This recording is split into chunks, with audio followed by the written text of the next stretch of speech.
दोस्तों सब्सक्राइब करें और इस बेल आइकन को दबाएं और पाएं वीडियो सबसे पहले। मैं भारत को भारतीयता की मान्यता के आधार पर फिर से खड़ा करना चाहता हूं, उस काम में लगा हूं। इतना मुझे भागवत जी के 5 सूत्र अब तक मैंने आपसे कहे कहना है। अब इन 5 सूत्रों पर कोई भी सवाल हो तो आप पूछ सकते हैं। मैं आपको भागवत जी के 50 सूत्र बताऊंगा अगले 28 तक। अभी तक 5 बताए। कोई सवाल पूछना चाहें तो जी पूछिए, हाथ उठाइए। और मेरी विनती है भैया कोई उठ के ना जाए, प्लीज थोड़ी देर रुकिए। ये सवाल हो सकता है आपके भी काम के हों, जरूरी नहीं है कि जिन्होंने पूछा उन्हीं के काम के, हो सकता है आपके भी काम के हो। थोड़ी देर सब रुकिए प्लीज। हाँ आप मेहरबानी करके इन 5 सूत्रों को क्रम से एक बार फिर से बता दें। हाँ, अगर कागज पेन है तो लिख लीजिए, कॉपी है तो लिख लीजिए, डायरी है तो लिख लीजिए। और मैंने आपसे कल भी कहा था, आज फिर कह रहा हूं कि नहीं लिख पाए तो भी चिंता मत करिए। ये सब सूत्रों की पुस्तकें भरपूर मात्रा में आ गई हैं। एक भाई कौन लेके आए, उनका मैं धन्यवाद देना चाहता हूं। ट्रांसपोर्ट में जाके अंजनी कुमार जी हैं, हाँ बहुत धन्यवाद आपका। ये अंजनी भाई, हमने कई पुस्तकें ट्रांसपोर्ट से भेजी थी, वो आ गई हैं, यहां पीछे हैं भरपूर मात्रा में। ये सब सूत्र उनमें विस्तार से है, मैं तो शॉर्ट में बता रहा हूं, आप वो भी ले जा सकते हैं। बाहर आज स्टॉल पर भरपूर पुस्तकें। हाँ 5 सूत्र फिर से बताता हूं। सबसे पहला सूत्र जो मैंने कल कहा था कि भोजन को बनाते और पकाते समय सूर्य का प्रकाश और पवन का स्पर्श ना मिले तो वो भोजन नहीं करना। अब सूर्य के प्रकाश और पवन के स्पर्श का लंबा विश्लेषण मैंने कर दिया था कि आप प्रेशर कुकर का खाना नहीं खाना, माइक्रोवेव का खाना नहीं खाना, रेफ्रिजरेटर का खाना नहीं खाना।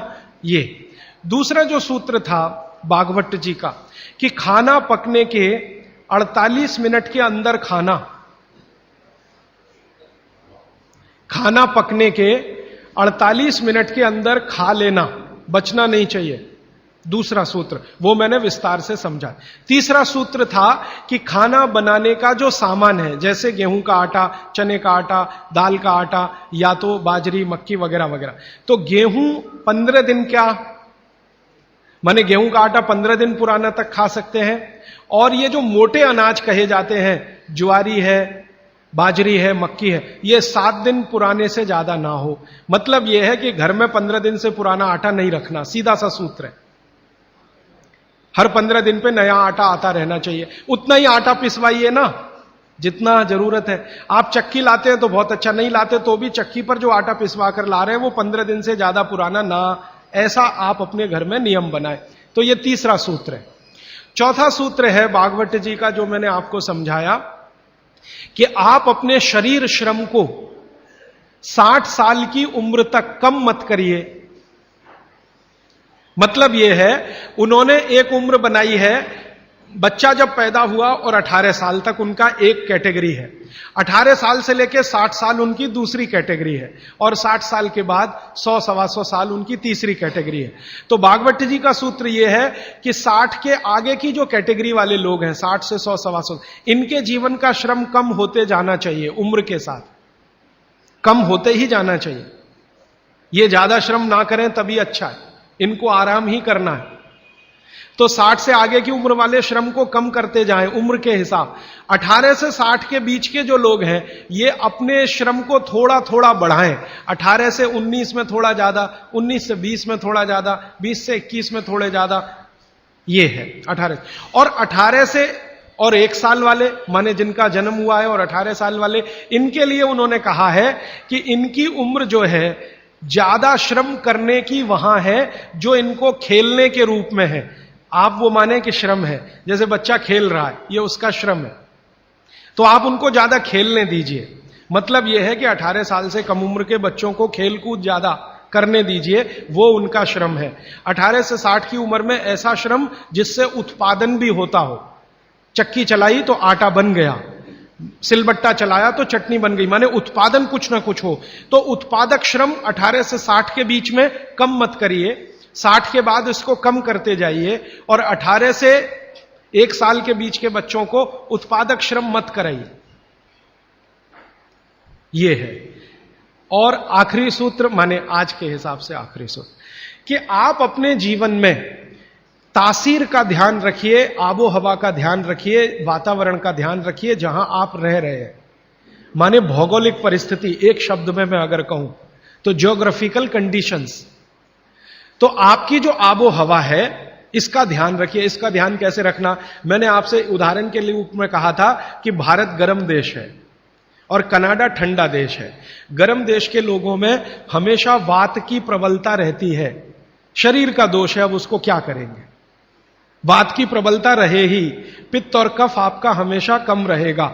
इसलिए भारत के लोगों को वात के रोग सबसे ज्यादा है। भागवत जी कहते हैं कि भारत के लोगों को लगभग 70 से 75% रोग वात के हैं, 12 से 13% रोग पित्त के हैं और 10% रोग कफ के हैं। कफ के रोग हमारे यहां सबसे कम है, पित्त के थोड़े ज्यादा, वात के सबसे ज्यादा, क्योंकि हम गर्म जगह रहते हैं। तो आप ध्यान रखिए कि गर्म जगह में ऐसे काम मत करिए जिससे वात बढ़े। जैसे मैं आपको एक उदाहरण दूं, माफ करिएगा ये उदाहरण देते हुए, आप दौड़ लगाते हैं, रनिंग, इसमें वात सबसे ज्यादा बढ़ता है। हमारे यहां आजकल एक फैशन आया, मॉर्निंग में दौड़ो, दौड़ना नहीं है, चलना है। चलने और दौड़ने में अंतर आप समझते हैं। दौड़ने में ऊर्जा बहुत शरीर की, गर्मी बहुत शरीर की बढ़ेगी और वात को बढ़ाएगी। वात बढ़ेगा तो ये घुटने बहुत जल्दी आपके थकेंगे। आप देख लो जितने हिंदुस्तान के रनर है ना, रनर 100 मीटर दौड़ने वाले, 200 मीटर, 35 साल के बाद किसी के घुटने काम नहीं करते, सब बैठ गए। मिल्खा सिंह को मैं मिला हूं, वो कहते हैं यार उस समय जो मैं दौड़ गया ना, अब पता चल रहा है कि उसका क्या असर। परमानेंट डैमेज हो गए हैं दोनों नी जॉइंट्स मिल्खा सिंह के। तो भारत दौड़ने वाला देश नहीं है। माने सुबह आप जाओ तो मॉर्निंग वॉक के लिए जाओ, रनिंग के लिए मत जाओ। जाओगे तो वात बढ़ेगा, बात बढ़ेगा तो तकलीफ आए। तो भागवती जी बहुत गहरी बात कह रहे हैं, जहां रहते हो वहां की आबो हवा और तासीर को ध्यान में रखो। हमारी आबो हवा गर्म है, गर्म हवा में वात बढ़ता है, ये याद रखो। तो वात बढ़े ऐसा कोई काम मत करो। और यूरोप वालों के यहां क्या है, कफ बहुत बढ़ता है क्योंकि ठंड है, ठंड में हमेशा कफ बढ़ता है। तो ठंडी लोग हैं, ठंडे देश हैं, ठंडा आबो हवा है, तो कफ बहुत बढ़ेगा। तो वो उसका ध्यान रखें जो कनाडा में रहते हैं, अमेरिका में रहते हैं, कि कफ मत बढ़ने दो। अब वात ना बढ़े हमारा, कफ ना बढ़े यूरोप और अमेरिका वालों का, तो सारी दुनिया निरोगी। पित्त जो है वो सम में वैसे भी रहता है, पित्त जो है ज्यादातर सम में ही रहता है। तो ये 5वां सूत्र है। तो ये 5 सूत्र मैंने फिर से आपको बता दिया। दोस्तों सबसे पहले तो चैनल सब्सक्राइब करें, फिर लाइक, कमेंट और शेयर करें। और हाँ, हमारा एंड्रॉयड ऐप डाउनलोड करना ना भूलें।